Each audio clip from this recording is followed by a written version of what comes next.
السلام عليكم ورحمة الله وبركاته، ازيكم يا حلقات في الدنيا؟ يا رب تكونوا دايما بألف خير. طيب أصدقائي، ورجعت لكم تاني من جديد، تمام، بفيديو جديد عن طريقة عمل برامج المجال. جاي لكم النهاردة بالجزء التاني، فأتمنى منكم أشوف تقدير محترم وتفاعل يا أصدقائي، عشان الجزء الأول ما عجبش حقه في التفاعل، تمام. ولو الفيديو ده ما وصلش عدد اللايكات في التفاعل اللي أنا قلت عليها، تمام، او اللي انا لسه هقول عليها في الفيديو، فانا مش هكمل في السلسله دي، لان حرفيا السلسله متعبه جدا ومجهده من ناحيه تصوير وكل حاجه. وبس كده، مش هطول عليكم في المقدمه عشان اصلا الفيديو لوحده طويل. عايزك بس كده تجيب كوبايه الشاي عشان تركز معايا في الفيديو. وبس كده يا صديقي، لايكك، اشتراكك، شير للقناه للاصدقاء عشان الكل يستفيد، تمام. وما تنساش طبعا الكومنت الجميل عشان بيشجعني. طيب يا صديقي، انا جايب لك النهارده بقى بسم الله عن برامج المجال، تمام. وده البرنامج اللي احنا كنا شغالين عليه في الجزء الاول، تمام. بس انا عملت تعديل بسيط بس كده على شكل البرنامج كده والخلفيه والكلام ده كله. هبقى اوريك تعمل الكلام ده كله ازاي، مع ان انا اصلا شرحه في الجزء الاول. فلو ما شفتش الجزء الاول، تمام، بص كده تخش عندي على قناه اليوتيوب، تمام. دي القناه بتاعتنا، تمام. الحمد لله وصلنا 4600 مشترك، تمام. باذن الله ان شاء الله بحلول نهاية الشهر نوصل 5000 مشترك إن شاء الله بإذن الله. أنا بنزل لكم كل يومين فيديو، تمام. زي ما أنت شايف أنا منزل لك فيديو هنا من 4 أيام، وفيديو هنا يومين. إن شاء الله الفيديو هينزل هيكون برضو تاني بقاله يومين. فأنا بحاول إن أنا أنزل لكم الفترة دي بشكل مستمر علشان بإذن الله نخش أول 5000، تمام. لأن طبعا القناتين اللي قبليهم إحنا محلفناش الحظ إن إحنا نوصل 5000 كي، تمام. معلش أنا بتكلم قسما بالله تعبان أصلا ومش مجهز لكم كلام. طيب، انت ما اتفرجتش على الجزء الاول، يا اما هتلاقيني سايب لك اللينك بتاع الفيديو بتاع الجزء الاول في البايو، تمام. يا اما انت هتيجي كده على القناه، تنزل واحده واحده صديقي، واحده واحده كده، تمام. هتلاقي الفيديو ده بعد نسخه التوثيق، تمام. وبعد حل تسجيل الدخول غير متوفر هتلاقي في النص كده الفيديو، تمام. الفيديو زي ما انتم شايفين اصلا يعني 13 كومنت، 55 لايك. حرفيا السلسله دي انتم مقصرين جامد فيها، تمام. فأتمنى صديقي إن أنت تقدر السلسلة ديت، تمام. ولو مشوفتش الجزء الأول لازم ترجع تشوفه، تمام، علشان تفهم الجزء التاني. طيب، دي نسخة سكتش وير بتاعت المرة دي، تمام. النسخة دي مختلفة عن النسخة اللي قبلها، بس دي هتكون أفضل وبتحل معظم المشاكل، تمام. هنخش النسخة كده، تمام. طبعا هي بتطلب منك صلاحية التخزين عشان أي مشاريع موجودة عندك على النسخة اللي هي أنت كنت بتستخدمها قبل كده بتاعت سكتش وير تظهر عندك تاني، تمام. دي كلها مشاريع وبرامج اختراق، ما علينا يعني، تمام. ده المشروع بتاعنا، نخش عليه كده. هندوس استرجاع، تمام. دوت الواجهه اللي احنا عملناها للبرنامج، تمام. زي ما انت شايف دي الواجهه اللي احنا عملناها للبرنامج، تمام. انا في الفيديو اللي فات وريتك ازاي بس تعمل الواجهه والزراير وفهمتك بعض النقط والكلام ده، بس طبعا ما عرفتكش ازاي تعمل انت زرار ينقلك من صفحه لصفحه والكلام ده. فانا جايب لك المره دي بقى يا صديقي، انا فاهمك ازاي تعمل الزرار ده ينقلك من صفحه لصفحه، تمام. وتعمل كذا صفحه في البرنامج وتخلي كل صفحه مربوطه بحاجه، تمام. يعني من الاخر كده الفيديو ده هيبقى عن طريقه التنقل بين الصفحات، تمام، عشان تعمل تطبيق بشكل احترافي.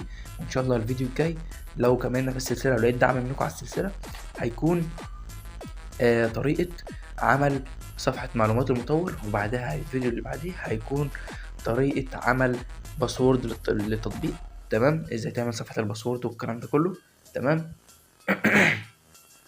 وهيكون في شروحات كتير باذن الله، تمام. وطبعا في كورس لو انت مثلا مش عايز تستنى وعايز تتعلم ضروري والكلام ده، تقدر انت تخش تكلمني، تمام، وقول ان انت عايز تتعلم وكده. الكورس بسعر بسيط جدا، تمام.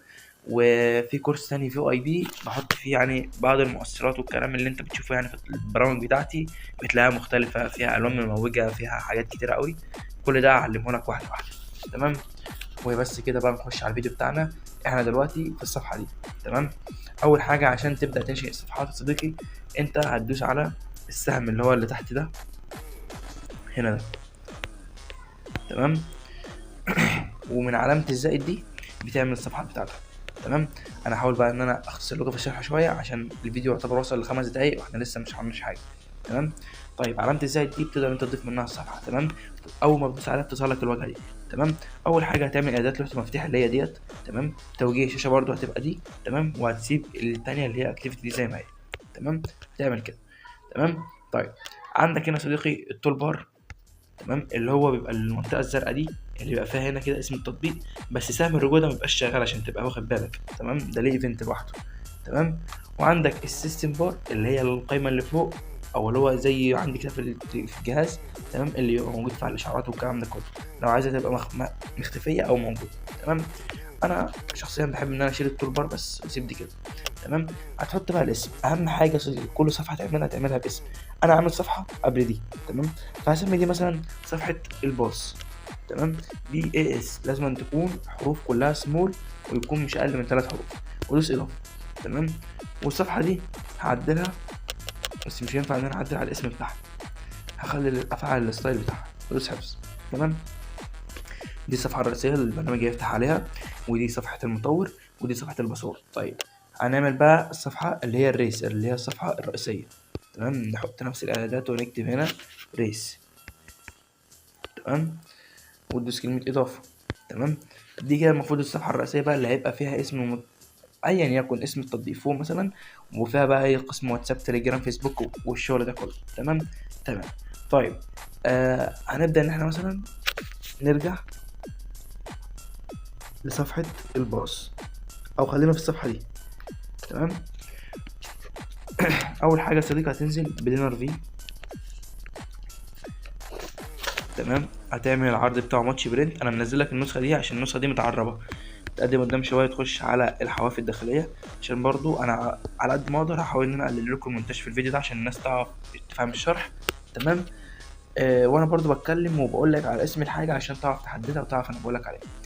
تمام. احنا خدنا لينر في، لا احنا هنرجع تاني معلش، او ماشي خلينا في لينر في زي ما احنا، مش مشكله. تمام.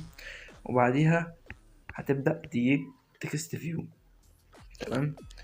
التكست فيو ده انت هتشد كده لحد كلمه مصدر الخلفيه على طول، وهتيجي تختار الخلفيه اللي انت عايز تحطها. انا هحط مثلا نفس ستايل الزرار.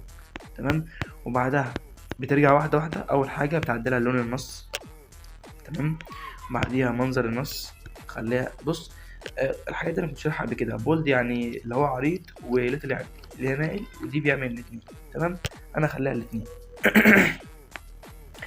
وعندك حجم الخط مثلا خليها 25 او 30 اللي انت عايزه. وعندك النص هنا بتكتب مثلا ايه، مثلا دي صفحة المطور، مثلا بتكتب المطور.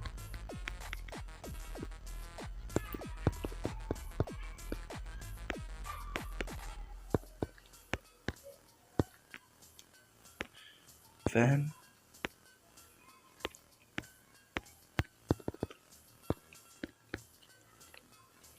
شوف بقى الايموشن اللي انت عايز تحطه،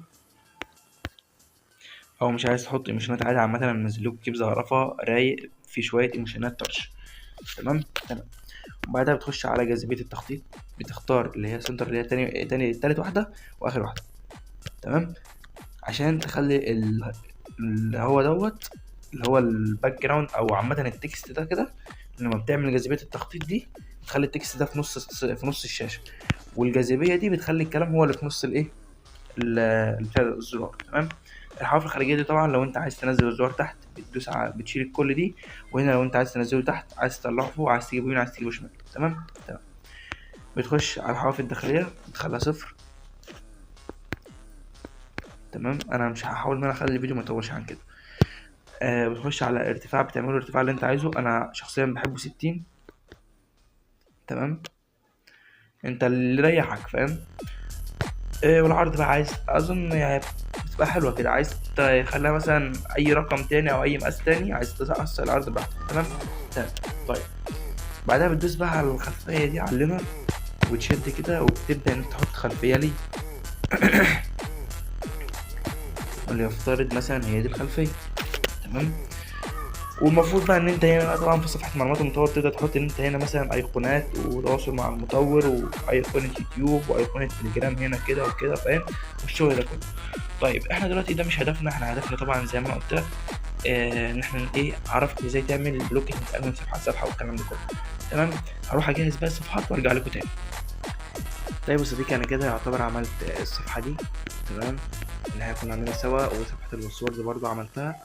تمام. ودي الصفحه الرئيسيه. الصفحه الرئيسيه انا عايزك بقى تبقى موجود معايا ليه؟ عشان طبعا الصفحه الرئيسيه انت هتحط فيها حاجات كتير، فعشان يبقى الصفحه اللي هي ايه، فاهم، امكانيه انت تطلع وتنزل بالصفحه، فاهم، اللي هي تروح وتيجي معاك، ما تبقاش صفحه ثابته تمام، لان كل اللي احنا عملناهم دول صفحات ثابته، ولو انت اتفرجت على الجزء الاول هتفهم النقطه دي. هتضيف قبل ما تضيف اللينر في، هتضيف سكولر في اللي هو عمل سهم طالع ونازل ده. تمام، هتضيف السكولر. تمام، وهتعمل مصدر الخلفيه بتاعه الاول. تمام، اي صوره انت هتختارها مثلا. تمام، وهتعمل طبعا العرض بتاعه ماتش برنت. تمام يا اخوك، وبعدها هتضيف بعدها فوقيه اللينر في. وملحوظه معلش، لما تحط السكولر تمام اتاكد ان انت هتعمل الحواف الداخليه دي صفر. تمام، وبعدها تختار بقى اللينر بي اللي احنا جبناه ده اللي هو اهو. تمام، هنعمل له عرض بتاعه برضو ماتش برنت بالشكل دوت. تمام، وهنبدا نحط الملفات. هتقولي طب انت ليه حطيت اللينر في مع انك حطيت سكولر؟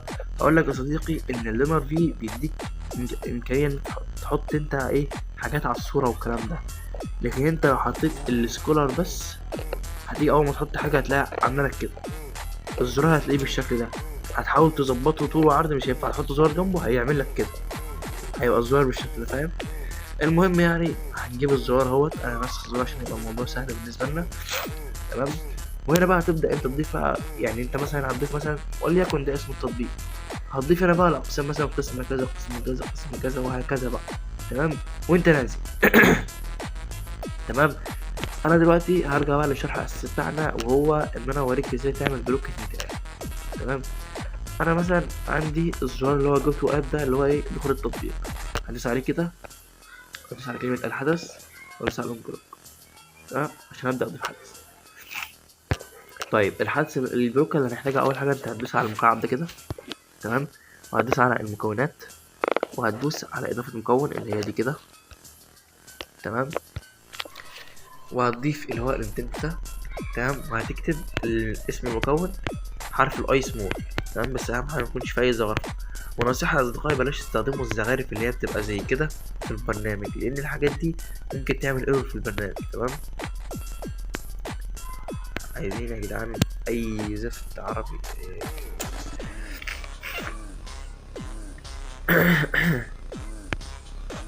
تمام، الاسم الحالي غير متوفر. تمام، معنى كده ان انا ضايف المكون قبل كده. تمام، هرجع كده. تمام، خش على المكونات، هلاقي ان انا ضايفه قبل كده. تمام، انت عامه هتعمل زي ما انا عملت كده وهتدوس اضافه. فاهم؟ بعدها تخش هنا وهتخش على المكونات وهتنزل واحده واحده. هتاخد اول حاجه صديقي هتاخدها اللي هي finish activity اللي هي قبل الاخيره.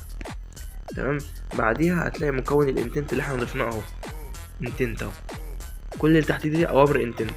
تمام، هناخد set screen وهنحطها فوق، وهناخد بعديها تنزل تحت شويه كمان start activity وهنحطها فوق، وهتاخد بعديها finish activity. تمام، هي دي كده البلوك. طيب هتخش اول حاجه النقطه السوداء دي والسهم الاسود ده والسهم الاسود ده، هتضيف المكونات. السهم ده هتختار فيه الانتنت اللي هو اسم المكون، وهنا برضو نفس الكلام، وهنا هتختار الصفحه اللي انت عايز تروح عليها. تمام، انا اصلا في الصفحه دي عايز اروح على الصفحه دي، فاختار الصفحه ايه دي. لو انا مثلا في الصفحه اللي في التانية هختار الصفحه التالتة، عايز ارجع وانا في التانية مثلا هختار الصفحه الاولى. فاهم؟ وهكذا. انا هختار الصفحه التانية عشان عايز اروح الصفحه التانية.